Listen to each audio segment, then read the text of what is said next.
Welcome to Under the Lights podcast with Ash and Roy. They bring you straight into the stories of the Western world's toughest and most talented, legendary horsemen, elite rodeo athletes, and powerhouse musicians. No fluff, no filters, just real conversation about the grit, the setbacks, and the breakthroughs that build these icons. Ash and Roy take you behind the scenes, under the lights, to hear what it really took to get there. If you live the Western lifestyle or just respect the grind, this one's for you. Kick back, crack a cold one, and enjoy the show.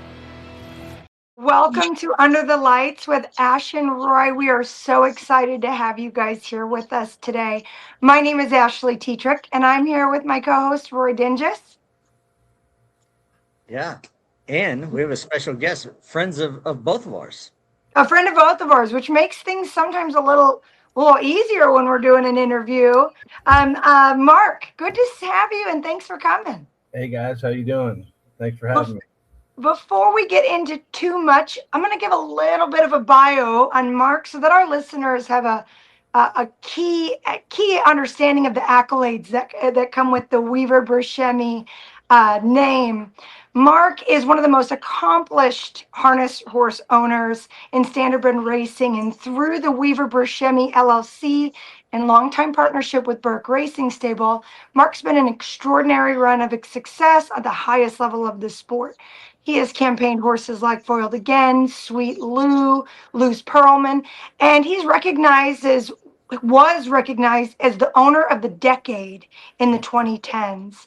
He has built a reputation for championship level success, smart partnerships, and a lasting impact on the industry. So again, thanks so much for joining us, Mark. Thank you. I owe you money for that. That was pretty good. Yeah, thanks. I think it was probably send your donation to ChatGPT. Yeah, right. I was going to say, when we were doing introductions, like when we get political on Facebook, Mark is an ally of mine. So yeah, I don't know if we get into that or not, but Roy, I got your back. Sometimes you need it, but yeah, I'm always there to help. Right. For the sake of harness racing, I think we'll go a little bit of a different route today. But listen, if y'all want to later on go for it, you can go for it. I love that. We would kind of need a punching bag, and I don't know if you're the right person for that. So I'm not the right person for that. Not today. Yeah. Mark, there are incredible accolades into the harness racing, your harness racing business. But before we get into the thick of that, I'd love to know, who's Mark Weaver prior to harness racing? I guess growing up, I was just a typical kid in Southern California. Loved basketball, loved to play sports, and I started going to the racetrack, Los Alamitos, in 1987 when I was about 16 or 17, and just kind of fell in love with the sport. And it's kind of changed. It's been a huge part of my life, especially the past 25 years. But I fell in love right away with the sport aspect of it, and now it's kind of hard for me to think about my life, what it was like before harness racing was such a big part of it. Did you have any horse family that you grew up with? No, ironically, not at all. And myself and my brother, who also didn't have any family, he makes a living in the business. He works for TVG or FanDuel now as an on-air personality. So it's kind of weird. No, nothing in the business at all. And now we both kind of made our living off the horses one way or another. Was it the gaming aspect of harness racing that really got you hooked? Yeah, it was a sport. The understanding the strategy of how the races went. Kind of afraid of horses, to be honest, and I respect them a lot, but I'm not real comfortable around them. Yeah, which is totally a different aspect of the sport that I think people could fall in love with. But for me, it's just not so much even the gambling, just the sport itself and the strategy of like your husband Timmy, like how they drive a race, and that's kind of what I fell in love with, and then it all kind of took off. Now I'm really into the breeding aspect and all other aspects of it, but originally it was just the sport and that really drew me in. Yeah. Los Al, I remember when I was a kid, they had a show. It's called Harness Racing 90 or something. Came on like once a week, and they give you all the. Do you remember that, Ash? Well, anyway, I remember seeing Los Al on that show, and it looked beautiful. I've never been there, but I mean the palm trees, like if I can remember, there was a pond or something in the middle. Yep. Yeah, it's still there. Back in the 80s, they would race 6 months harness and 6 months quarter horses. So I kind of grew to enjoy both of them. Los Alamitos, that's in Cypress, California, and that's where I grew up. It's also where Tiger Woods is from.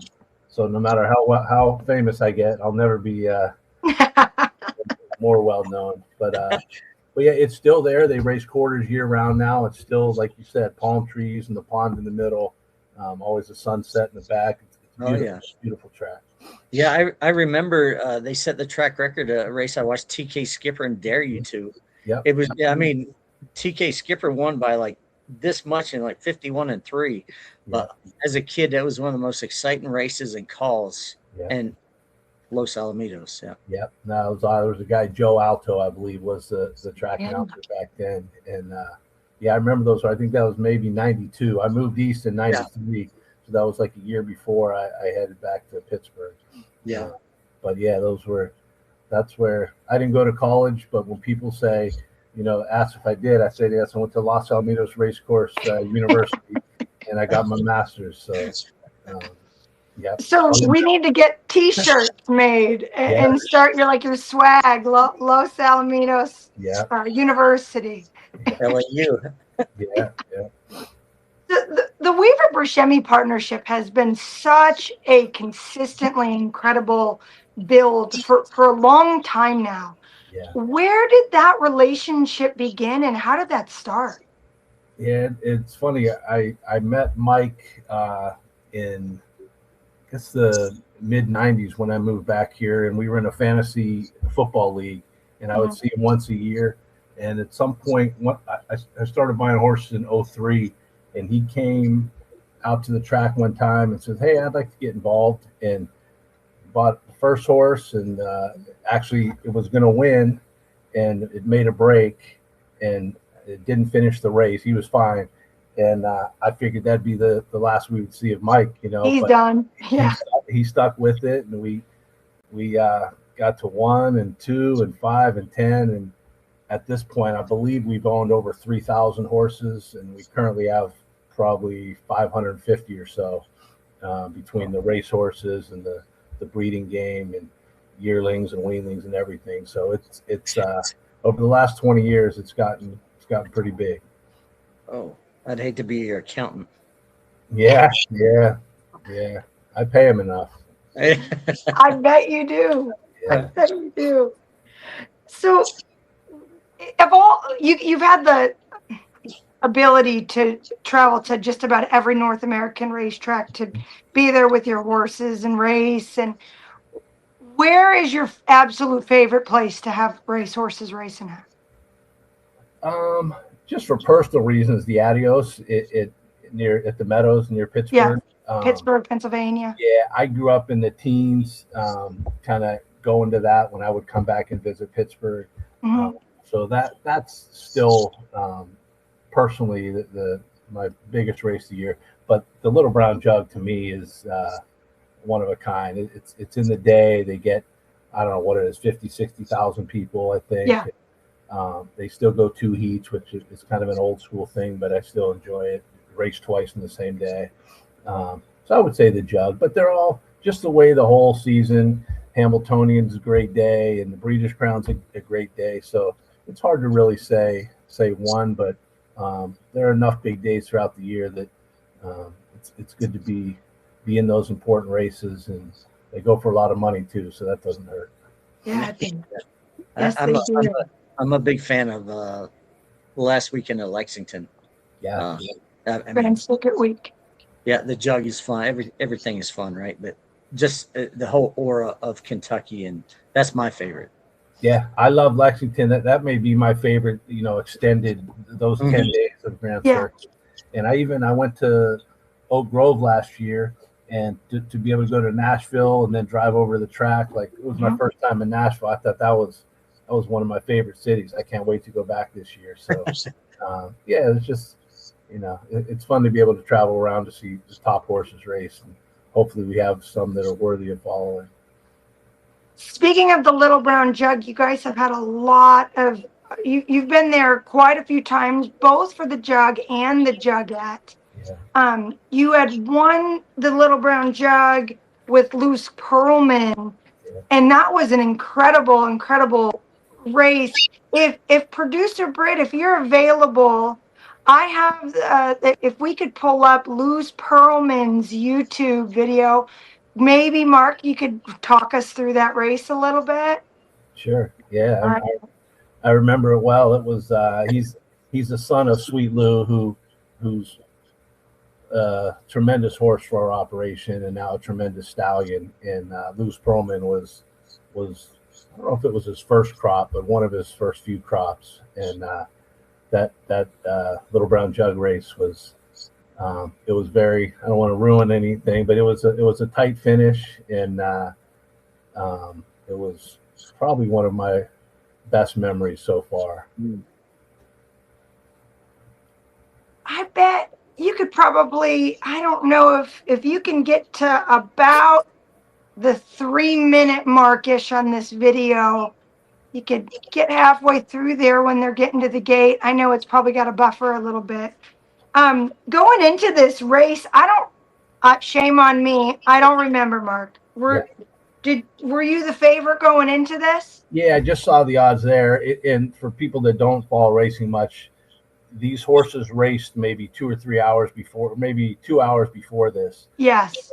And you had to be in the top 4 in your heat or your division to make to the final. And both the horses that finished first, they drew between the 1 and the 2, post 1 and post 2. So the ones all the way to the right on the screen, and they're both they're about even money. They're definitely the 2 horses to beat. The 1 is Perfect Sting. You can see he kind of these turns. It's a half-mile track, so the turns are very tight. Right. 1 made it right to the lead. It basically lined up in numerical order, which doesn't always happen, but in this particular case, with the best horses having good posts, it would be kind of not a great strategy to try and go to the front, because they would get left on the outside. So it did. It lined up 1-2, and Perfect Sting's the 3 to 5 favorite, and our horse Luce Pearlman is the second choice. And they kind of lined up single file for a while, and then it's gonna start getting a little more action here in a minute. Yeah, we're about at the half now. Just real quick, because I just thought of it. Do you own any horses without Bruscemi? No. He owns all of them. Yeah. No, he owns all of them.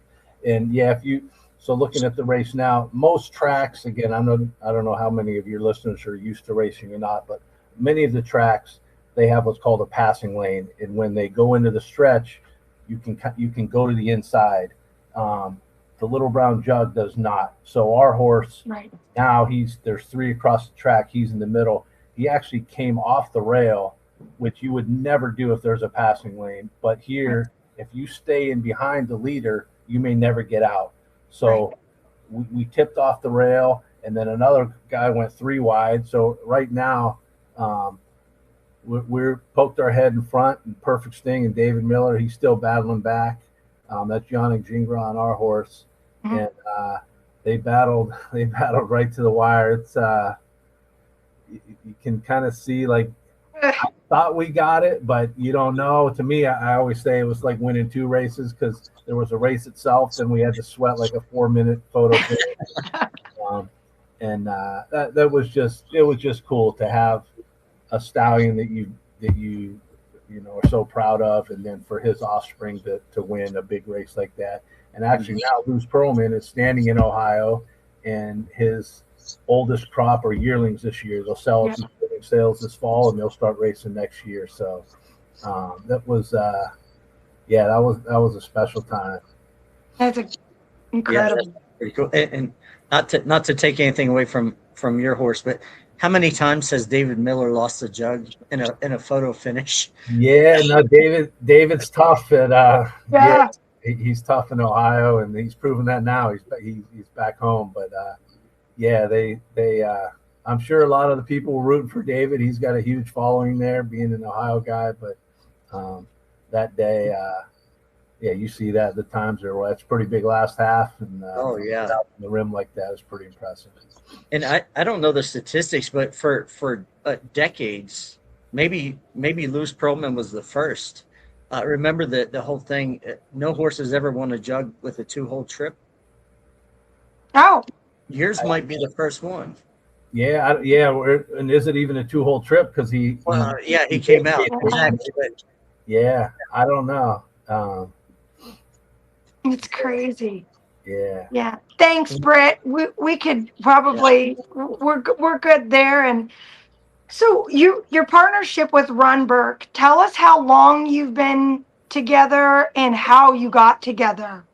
Yeah, I owned my first horse at the Meadows in 2003, and I probably met Ronnie maybe right around there, maybe a year after. And we have our kids are about the same age, and we had vacationed to some of the same spots, and we just we were both, let's see, this is 20 years ago, we were probably mid 30s, and kind of loved harness racing and wanted to branch out a little bit.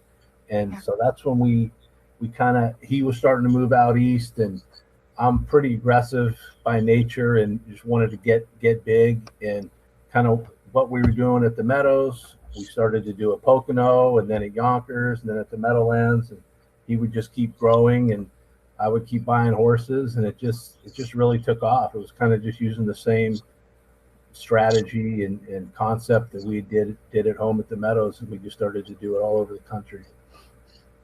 yeah, the Little Brown jug. Have you won? How many have you won? 3 or I think 5. 5? We won 5 juggles. Yeah. It's a race that kind of fits Ronnie. He trains our horses hard, and he'll go, almost racing two races like that is similar to how ours are trained. So I think that helps. And it's just, a lot of the top horses won't race in it some years for whatever reason. They're maybe afraid of the image if they don't race well. We like to race. We're not protecting anyone. We'll, maybe to a fault, we want to race too much, where at times we'd be better off protecting potential stallions.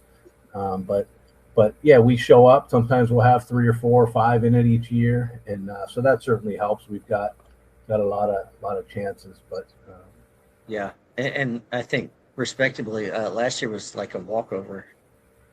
Last year was pretty good. Luke Print was a pretty special horse, and he's it's not the best race maybe from a gambling standpoint, because like I said, if you win your heat, you get to draw inside, and anybody that draws in, it's a bad race to watch probably if you want action, but when you got the best horse, you don't care about that. No. Just want to win, and he earned it. He won his division. And for him, I think he could have had the 8-hole. I don't know if it really would have mattered, but he outclassed the field. Yeah, he just again another son of Sweet Lou, and also standing in Ohio this year. But he was fun to watch. Speaking of Sweet Lou, let's go back to talk about him a little bit. What an incredible big lunged horse. As a 2-year-old, he was an absolute monster. Went on in through his 3-year-old year. Came back as an aged horse against the toughest group of aged pacers, I think, that you could come up with. Yeah. Yeah. And he just went on and did great things. Yeah, he was kind of special because up until he came along, we were known for we would buy horses and already made horses and try and, move them to a different spot or do well that way. We weren't known for developing our own or even buying yearlings. So he was kind of the first, wasn't a homebred, but he was a yearling that we bought that developed into, he was world champion at 2. And that was, to me, that was a big step for our operation, for Ronnie Burke, my trainer. And it was he and his father at that point. But just to be able to get a horse from scratch and which is a totally different game than buying a 4-year-old gelding and maybe improving it a little with some equipment changes or training tactics. To be able to start from scratch and develop them, that's a totally different. Very few trainers are able to do well with 2-year-olds and aged horses, and so it took a while. There was a learning curve, and but he was the first one that was like, okay, we can do this. And then from that, and then now using him as a stallion, we've kind of taken it to the next step from the yearling perspective. Yeah, for sure. Incredible. I know you lean more towards pacers than you do trotters, but do you somewhere down the line? I mean, did you want to focus on like the Hamiltonian or maybe the elite lot? I mean, is that ever on the radar? Yeah, I mean, we were second in the Hambo with Mission Brief, the filly we took on the boys. Southland Frank was second by a nose, and What the Hill actually won the Hamiltonian. Those were 3 straight years and got disqualified, unfortunately. But as much as I love the sport, it's what I do for a living, and we have to be able to make money. And trotters with the European influence, so many times they go for more than we can justify spending. So it's so hard for us to constantly be a player in that market. It's almost like thoroughbreds. Right. I think thoroughbreds it's a great game, but it I don't know if it's realistic to make money. Long term anyways. You certainly can if you get a great horse. So with pacers, it's just we've just had more success. So we kind of gear probably 70% pacers, 30% trotters. I would love to get, I'm getting a little better spot financially, so maybe we can take some shots with some trotters, but it's hard. I mean, they'll buy these things for $1 million, it's hard to justify spending that type of money. No, absolutely. I don't know how you do it. Well, you can't. If you're somebody that's made it in life and your goal is to win the Hamiltonian or win the Kentucky Derby or something, then yeah, I mean, you can do that, but our operation isn't, we're getting closer, but we're not quite there yet. So we'll still dink around with our pacers. And although we bought a real nice a Walner out of Ramona Hill, filly that won the Hamiltonian. So I think we spent $250,000. So we've got some bullets, so we'll see how it goes. That was a bargain right there. We were happy with it. Yeah. I'm gonna look that up now. Like, what's the most expensive horse that won the Hambo? To me, Tactical Lando was what, 800 or something, but he never won the Hambo. So I don't know. I'm gonna have to do some research. I mean, you just have to differentiate if you're going to look at how much they sold for as a yearling or how much they sold. Yeah. I think I did look it up one time. It's not as much as you would think in some cases, but you figure it's kind of a tough way to look at it because there's maybe 5 horses that sold for over $500,000, and there's 1,000 horses that sold for cheap. So they've got so many more chances, Just in general, that it seems like in the pacing, you can kind of do it without, consistently. You can kind of do what's, I don't want to say smoke and mirrors, but you don't have to have like these royally bred things. Whereas trotters, it's just breeding seems to play a bigger part in the trotting game than the pacing game, as far as I'm concerned. For sure. Mark, what does the day-to-day look like? I mean, with having the amount of horses that you guys have as an ownership group, are you watching races, studying races in the evenings? What's typically a day for you? Yeah, I'm really lucky. Like, I can work literally 24 hours a day, or I can work 0 hours a day. So my main job has always been acquiring horses, but I've kind of gotten lazy, rely on agents a little more, and more in the managing or the breeding aspect. The breeding part, especially this time of year, takes a lot of time. But just mainly buying horses or communicating with Ronnie. He's actually called me 3 times since we've been on this, and he's probably wondering what the heck's going on. I'm usually available, but he can wait. When you call him back, tell him if he wants to do the podcast with us, we'd Yeah, love to have him. yeah, he loves to talk. Especially if you can have some little bit of wine during it. Yeah, you might have to do a double one with him because he'll keep going. We like it. But yeah, and it's just buying and selling horses mostly. Like I said, dealing with Ronnie. This is staking season, so we have to decide. We can't spend. I think our overall bill for March is about $650,000 for the entire Burke brigade. And that's your March 15th payment? That's the March 15th, yeah. Okay, so for those that may not be familiar with staking, we'll stake March, April, and May. We have payments on each payment to maintain eligibility towards those top tiered races. Yep, yeah, even some start in February. I'm not sure how the thoroughbreds do it. Yeah, I don't either. But for us, yeah, there's certain races like the Little Brown Jug. We said you have to spend money as a yearling, or then maybe as a 2-year-old, and then again as a 3-year-old to keep them eligible. Mm-hmm. And then there's also a starting fee when you go to race in it. But yeah, we try and decide who to put in what. You don't want to have too many in the same race, and there's just a lot to go over. And but at this point, I don't even consider it work. It's just I love it. I can't imagine not. I don't know what I would do if we didn't have horses. And it's just I'm really thankful that I get to do it and do it at this level. It's pretty fun. I have a little bit of a strange question.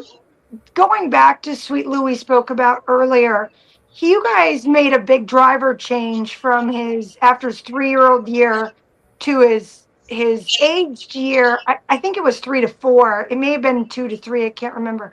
Yeah. Is that a decision that your trainer makes? Do you consult? How does that work in your relationship with Ronnie? Yeah, ultimately Ronnie makes every decision. Okay. But a lot of it, we're kind of believers that drivers should are best at their tracks, and it costs to ship these drivers around. Yes, I'm sure. I know. Yeah, exactly. So, like Chris Page is our driver now in Ohio, and to me, he's the best as far as developing horses. And we typically leave them at 2 and 3. But sometimes when a horse goes to the Grand Circuit, at that point it was Sweet Lou with Dave Pallone, and he would drive in PA. But it's hard to expect Dave or Chris to go to the Meadowlands on a Saturday and then Canada the next Saturday to drive one horse, and then they're missing the whole card at Scioto or at the Meadow. So we try and, it's a case-by-case deal. If the horse, like certain horses, we would do that, but we try and do what's best for the horse, what's best for us, what's best for the driver, and throw it all into the mix. And our drivers, catch drivers, they, your husband knows as well, they all want to drive every one of them. So we've got a lot of egos that we have to keep. Yeah. You don't say. I don't know what you're talking about. Yeah, right. So it's not my favorite part of the game, to be honest. But I'm a team guy, and I want guys on my team, and I want to be on their team. And it sucks to me that we don't have many drivers like that. We still have a couple that pretty much always drive our horse, but it's I guess I can't blame drivers for picking off because that's how they make their living. Right. But just their time, it's just, plus we're racing 5,000 horses a year. So we have to rely on multiple drivers. So it's a dynamic that I've gotten used to. And but ultimately Ronnie makes a decision, especially if a driver's mad, they can call Ronnie. Yes. But no, we've learned to manage. We've got Yannick's a huge part of our team, and Timmy Tetrick is big, and Ronnie Wren and Chris Page, and we've got a lot of loyal drivers, and we've been pretty loyal to them. And David Miller, we've had success with. A lot of the Dexter, I mean, he's pretty darn good too. So yeah, there's a lot of good options out there. Yeah, it was good to see Ronnie Wren because you put him in some big spots this past year. Yeah, and yes. like he I've always known him to be a good driver, right? But now you're putting him in $1 million race, and I'm like, okay, like how's this going to affect him? He really stepped up to the plate. Yes, He did, and I was really proud of him. I told him, I think it was for the North American Cup, I said, Ronnie, I understand we're putting you in a tough spot. I don't think he'd ever really been there, and we're asking you to go. It's just so different, you know, how you get into the track and how you go through the paddock and how you post parade, like things that come, they're second nature to James McDonald or some of the guys up there. And then you've got Ronnie, he's totally out of his element. And he said, the way he said, I'll figure it. He said, I'm a quick learner. He said, I agree with you, but I'm a quick learner. I was almost giving him like a get out of jail free card if he didn't. Yeah. He didn't want it. This was for the Olympics. He said, I know what you mean, but I'm a quick learner. I said, okay. And the final, he won the final. It was one of the best races ever. I mean, it was, you know, nose to nose for the last quarter mile. And yeah, he's a quick learner. I mean, and then he went up and did it in the Breeders' Crown with Lua Deepa. So yeah, no, Ronnie really had great guy, great. Yeah, really happy for him this year that he kind of had his coming out party on the national level. Yeah, he rose to the occasion and did it well. Yeah. He really did. Mm-hmm. Mark, what do you consider your biggest victory in harness racing? Yeah, it's hard to say. I mean, yeah, I hate going back to Sweet Lou, but maybe Sweet Lou winning as a 2-year-old. Again, when at that point, Pallone was kind of thought of like a local driver. And there were questions, could he do it on the big stage? And he proved he actually won. It was a Breeders' Crown. He won 2 Breeders' Crowns that night. Our operation that we hadn't shown that we could do it. And so I would say that he won by like 7 lengths in a world record, 49 flat, I think.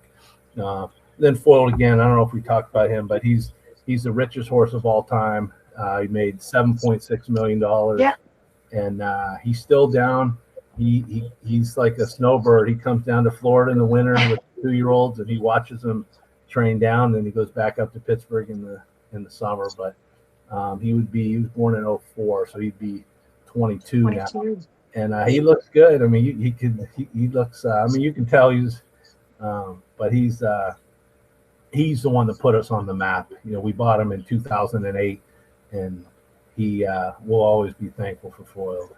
Yeah, he's always been my favorite. He's probably the toughest horse I've ever seen. Like, I think it was the Ben Franklin and maybe even the Breeders' Crown, the Muddy Night. Like, they came at him inside, outside, at his throat, and he just never quit. Yeah, and I mean, if I believe he was roughed up a bit, got to the lead, and then they come to him, and he just kept digging. I mean, unbelievable. Yeah, he kind of bucks all the trends. I believe there's a stat that at the time, no horse over 6 had ever made $1 million in a year, and he did it at 7, 8, and 9. Yeah. So that kind of show. He was just a freak and tough, and he was, and I got to commend the whole team for taking him on the farewell tour to like Shenandoah and all the places that he went. I remember I was at Shenandoah when he came down there. Chris Shaw drove him. Yeah. And man, just to know that it was his last year and that I could see him one more time, like it still gives me chills. Yeah, it was cool. We had enjoyed that, and it was fun. That's one where I had input on who would drive him at each place. Yeah. And I enjoyed making the calls with Chris Shaw. Was a good local. He was down there. We used Montrell Teague at Harrington. Mitch Cushing was an up and coming kid up in Plain Ridge or one of the tracks. I think it was Plain Ridge. So yeah, it was fun to be able to call people and say, hey, you want to drive a horse? I heard of him foiled again, and they usually it was pretty cool. I'm sure good memory for them as well. Oh yeah. Producer Brett, do you think that you can pull up Foiled Again's? I believe it was his 2013 Breeders' Crown. We were at Pocono Raceway in the absolute pouring mud. I think I remember this. Correct me if I'm wrong, Mark. The minute that the H Pacers got on the track, it like stopped raining. but it was muddy. Can't remember. I kind of remember. Go ahead, Roy. I was there that night too. We're gonna. I think it. Yeah, we're gonna watch this and see. You could see him get away fourth a little bit and got pretty roughed up. Yeah, I don't. This is a while back. It's hard to see. Yeah. Yeah, He never made it quite to the rail, and he had to come with them. And here, is that him right there? That's him right here. Yeah, he's brushing to the front now, but yeah, 25-3. Yeah, that's. I'm trying to think. I remember. I think Pet Rock was the one that. Yes, correct. Almost beat. I think that's David on Pet Rock in the pocket there. But yeah. 53-4. Onyx trying to get a little breather, but. I remember right. It might have been Campbell had a Canadian horse. Yeah, it was from Macintosh, I think. Yeah. I can't remember the names, maybe with the C or something. But yeah, this like you were saying, Roy. I mean, obviously he was fast, but speed was not his strength. His strength was get him in a fight, and I don't know if I've ever seen him really come up short. So yeah. Like I think that might have been our horse there, Clear Vision. The 6 horse might have been Clear Vision. But here, I mean, yeah, they're going 3 wide. It looks like he's beat. And here's what I was saying: there's no passing lane like at the Little Brown Jug. Well, here that horse. Rock is on the inside in the passing lane here. Yeah, we're there, and this is another one. And like, did he get it? Like, oh yeah, yeah. I didn't even know Ashley had this queued up, but that's the race I was talking about. Like, inside and outside. Yeah, it was crazy. I was in the clubhouse and. I'm superstitious, so like all my partner, we won. They're all walking the winner's circle. I wouldn't leave my table. I said, I'm not going until they put it up. Yeah. But, what was the TVG the same way when he won the TVG? They were at him. Yeah, like that. Yeah, I think it was maybe Golden Receivers. At that point, he hadn't really done well on a mile track. There was, and rightfully so. There was kind of a knock on him. I think he was maybe 1 for 17 or something on a mile track. He loved Yonkers. He loved the smaller track. Yeah. But when he won the TVG, that was cool to do it on a big track. And it's amazing when you look at his overall body of work, how many times he hit. It's hard to pick 1 or 2 races with him. He did it over maybe a 7 or 8 year span, which is crazy. Yeah. Sweet Lou was a 4-year-old that year in there as well? Was that? Yeah, he was born in 09. Was that 13? Yeah, he would have been a 4-year-old. His 4-year-old year for Sweet Lou, he was tremendous at 2. At 3, he made $1 million, but just kind of couldn't get over the hump. At 4, he battled some sickness. So 4-year-old year, he was just not very good. But then he came back at 5. Modern Legend. That was the horse. Yeah. Came back at 5 and we teamed up with Ron Pierce, who they were like peanut butter and jelly. I mean, Pierce he's a different cat, and Sweet Lou appreciated it, I think. A lot of people don't know that our harness races as 2-year-olds, we protect them. We only race 2-year-olds against 2-year-olds. And then when you have your 3-year-olds, you only race them against 3-year-olds. Once you're 4, you're considered aged. So all those 4-year-olds that are good 4-year-olds, the racing is different when you're against aged horses. The fractions are faster. It's tougher, tighter racing. So there's a huge learning curve between a 3 and a 4-year-old. Yeah, I agree. But at the same time, I think it's funny. I've studied it that year. Like 7 of the top 10 horses his 4-year-old year, of the top age horses, 7 of the top 10 were also 4-year-olds. So it's hard. It's hard to blame it. I agree with you. Sometimes it can be a transition year, but his pace, that crop was, it was just so good, and he just wasn't ready for it. But then when he got back at 5, I'm watching the winner's circle here. All I remember, I think I just hugged Yannick right there, and I got all muddy, and I said, I don't care. Yeah. Yeah, that's fun. That's Ashley, I don't know if you probably have. You've been to Weaver's house. He's got a basketball court, and he's got on one thing he's got Sweet Lou and Pad, right? and full on the other one. That's pretty cool. They helped build the house, so I figure I got to pay them a little respect. Yeah, for sure. You mentioned 2-year-olds. Kind of a little off subject here. With Kentucky having so much money in their program, I see 2-year-olds racing more. Do you see the same thing? Because it seems like 2-year-olds, they're starting earlier, they're racing more. I mean, it's all about management, of course. But Yeah. I've seen some of these guys, a 2-year-old had 20 starts. Yeah, it's tough. Some of the fair guys will go a little crazy. We used to try and keep them at 10, maybe 11 if they're really sharp. But I find ourselves, we'll race some 14 or 15 times, and it's a lot. But like the Meadowlands has, I forget the name, Governor's Cup or whatever it is. Kindergarten. Yeah, the kindergarten. Then even after that, the Valley Victory.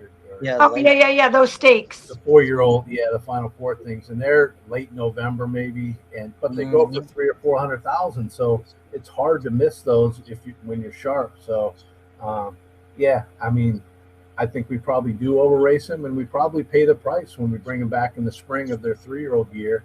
We'll maybe try and give them a little extra time, but we're always trying to juggle it, and we do it as a business, and we need to do what makes sense to make the most money, of obviously doing what's best for the horse, but trying to find that happy medium. Yeah, I just hate how Kentucky has it, where you have to get so many points to get to the final. So now you're racing your horse more than you want to, or maybe you're racing 3-4 weeks in a row. You know what I mean? Yeah. And I've been out of it, so don't quote me on that, but just what I see, more than I do.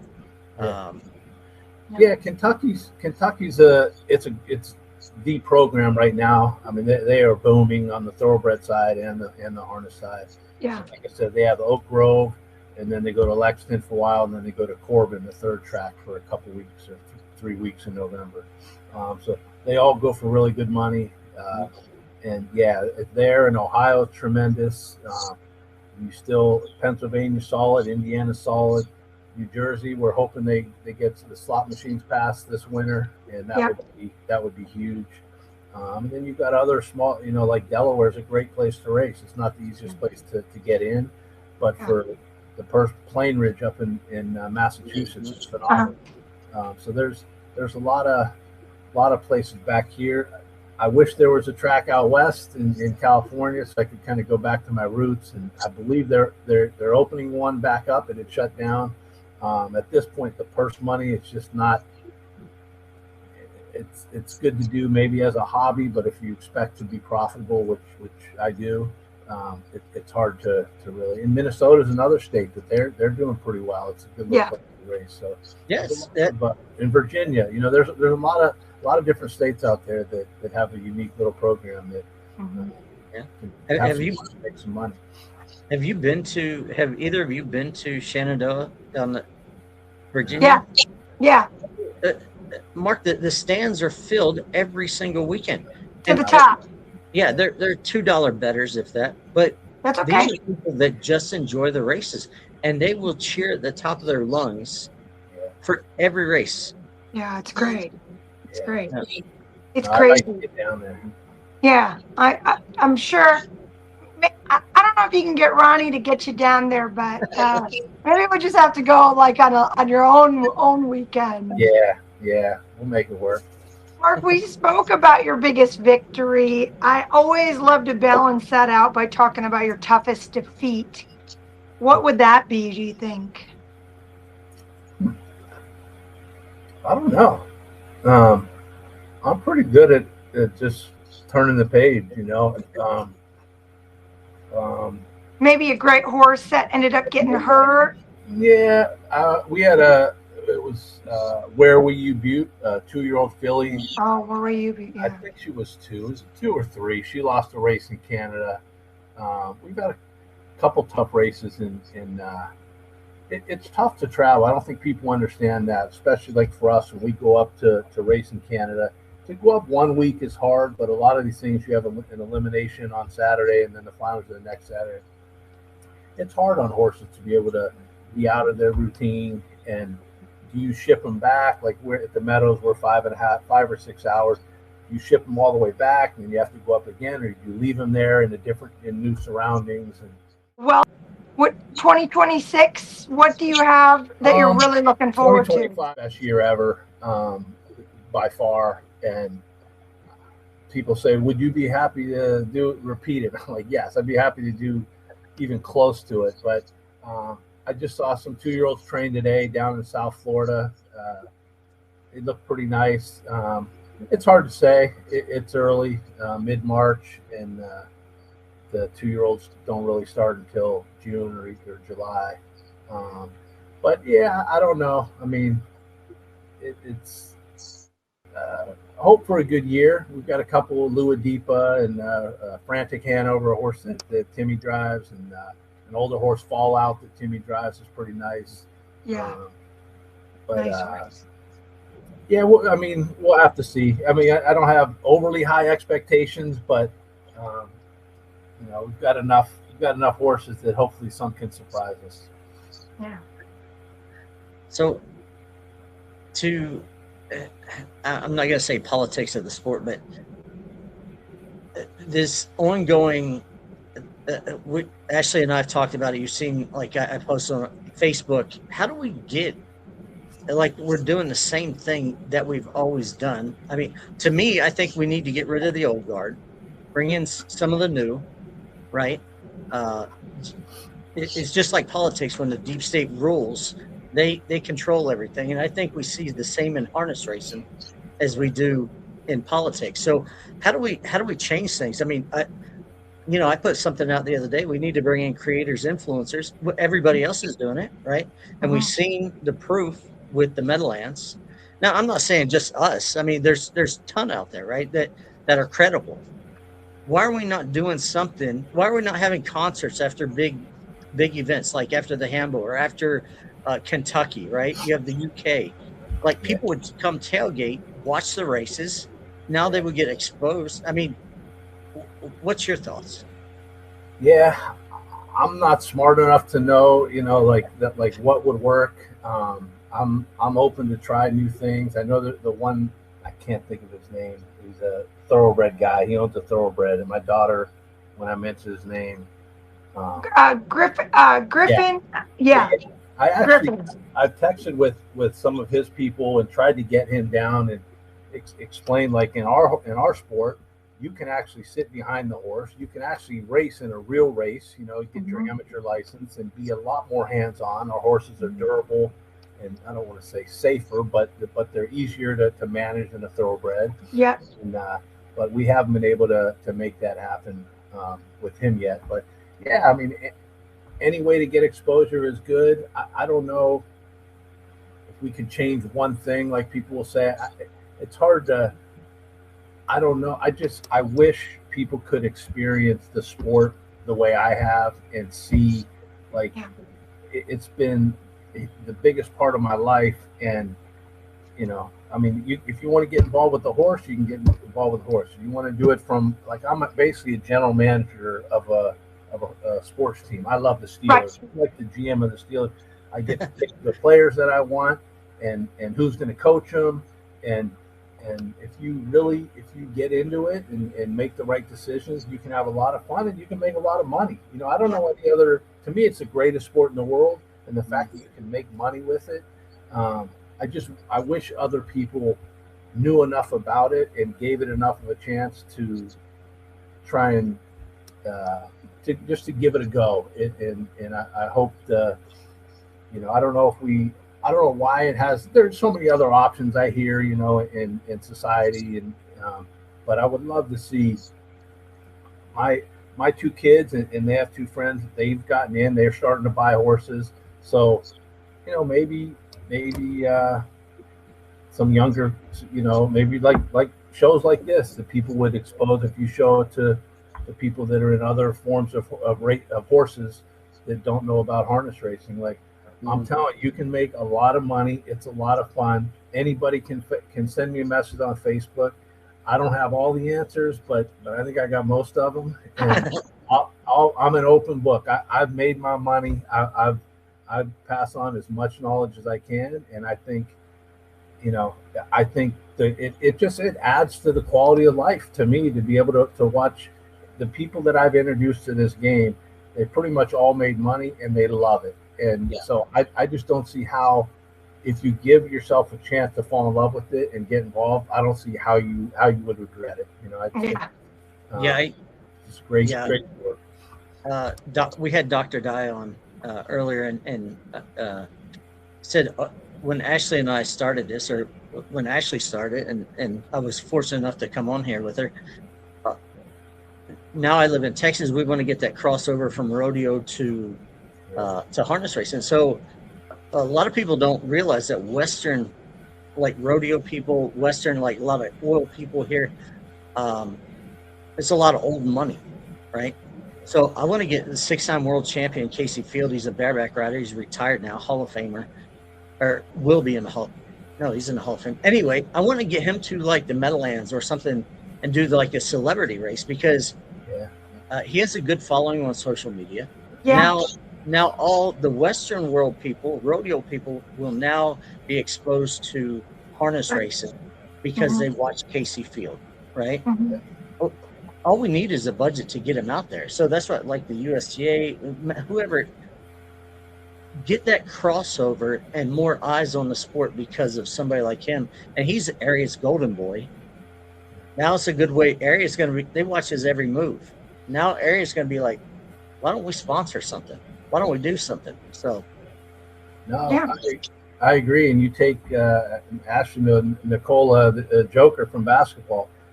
I love basketball probably as much as horse racing. And Joker's, in my opinion, maybe the best player to ever play. Jordan's good, but the Joker, what he does is incredible. And he would rather be with his horses than play basketball. So if that doesn't tell you right there that it's a pretty special sport, here's the guy. He's great, and he'd rather be with the horses. So that I think that speaks volumes. It's unbelievable that when we're with him, or him and Timmy have a very, very good relationship, and all he wants to do is talk about horses. He wants to. Why did you leave with that horse? You should have had the 2-hole. And then they argue about equipment, and they argue about shoeing, and there's so many components. It's kind of like when your kid gets into a little video game, and then all of a sudden they're immersed so deep. That's like the equivalent to harness racing. Like, you just start off with a little tiny piece, and it can get real deep real fast. And you can go as deep, like I said, you can go. Yeah. I mean, some people like the horses and they just want to do that. And they don't even care about the racing part, and that's fine. Let them do that. I'm a numbers guy that doesn't like horses. There's a spot for me. If you want to actually sit behind him and drive him, you can get your amateur license. It probably takes 6 months of learning, and then another 6 months, and you can actually go on a race that people bet on, and some people would love that. So there's so many aspects. If you live near a track, you can do it, or you don't even have to live. I race all over the country, and I'm either in Pittsburgh or Florida. So there's just so many ways to get involved, and it just depends on what you prefer. Yeah. Mark, I've got some quick fire questions, but first, the first question that I have for you is, are you a coffee drinker?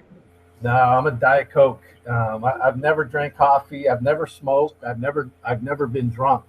For people in the harness racing business, I might be the only guy. Yeah, never have. Well, we just want to say we partnered for this podcast. We partnered with a wonderful company called Cow Puncher Coffee. So if you can just let all your pals know that are coffee drinkers, that Cow Puncher Coffee is just an incredible company. We're really good friends with the ownership.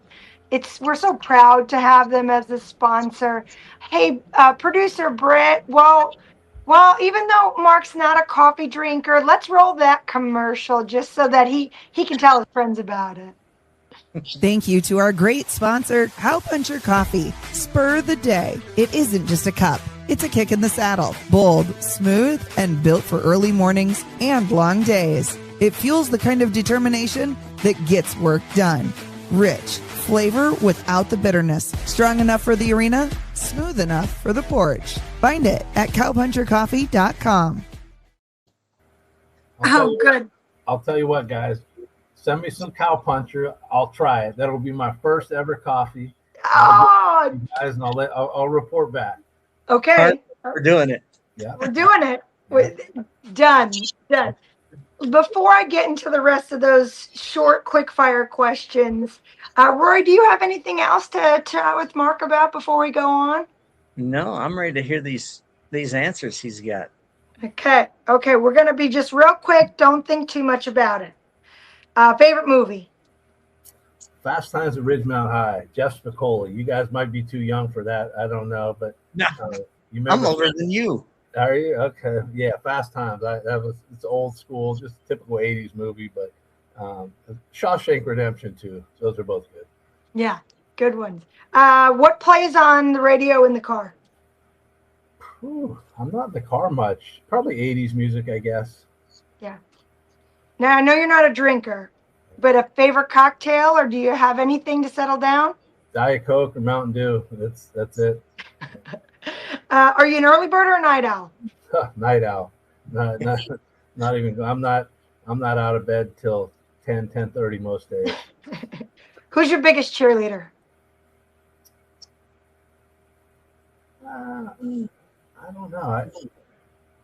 I don't know. Maybe either my wife or my father-in-law. As crazy as that sounds. Growing up, I was just Mark Weaver, the gambler, and I didn't really, talk about it too much with him.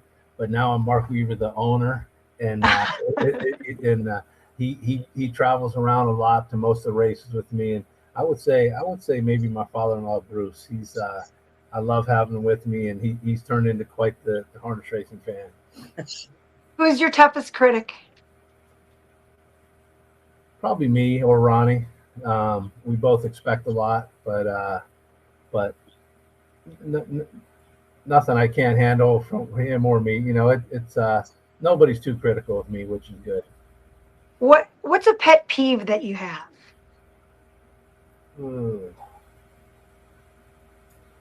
I hate it when people say "I told you so." Yeah. But as far as pet peeve, I hate selective outrage. People that's a little more of a political thing. When people complain about something and the same thing happened a year ago and they didn't say anything, so that's a pet peeve. Roy knows what I'm talking about, but I'll leave it at that. Yeah. Last one. What was your last impulse purchase? Last impulse purchase. I don't spend whatever my wife wants is I didn't even purchase it. She purchased it. But I don't spend much. My hats are free. My shirts are, I guess a horse. I guess it would be a horse, but nothing other than that. Yeah, just pull the trigger, Ronnie. That's fine. We'll go for it. Yeah. Well, Mark, I want to take just the time to say thank you so much for joining us. It was such a pleasure to have you. I know that you are such a big name in our sport, but a lot of people have never gotten the chance to know you on a personal level. And I've always just been so beyond impressed with your graciousness and you and your wife, your kindness. And so thank you very much. No, thank you. I usually don't like doing interviews, but when I heard it was you two, who I'm comfortable with, and the Zoom is a nice touch too. I'm much more comfortable doing it this way. So thanks for having me. I hope this works, and don't forget to send me that coffee. I'll try it out. Oh, I will. And you really should put Texas on your list, Mark. Put what? Yeah, for vacation. Texas. My in-laws lived in Plano for a while. I spent some time out there. So Texas, great spot. Yep. Come visit. Cool. Will do. All right. All right, guys. Thank you so much to everybody for joining us. And thanks again, Mark. You guys take care. See you guys. Bye-bye. That was another episode of Under the Lights with Ash and Roy. Thank you to our sponsors and Cowpuncher Coffee for this episode. Whether you're headed home from the arena or just getting your day started, we're glad you spent some time with us. Around here, it's all about the stories behind the grind, the wins, the losses, and everything in between. We want you to be a part of the story too. So comment, connect, and follow right here on this platform. Every story, every mile, and every moment counts. And we want you to not miss a hoofbeat.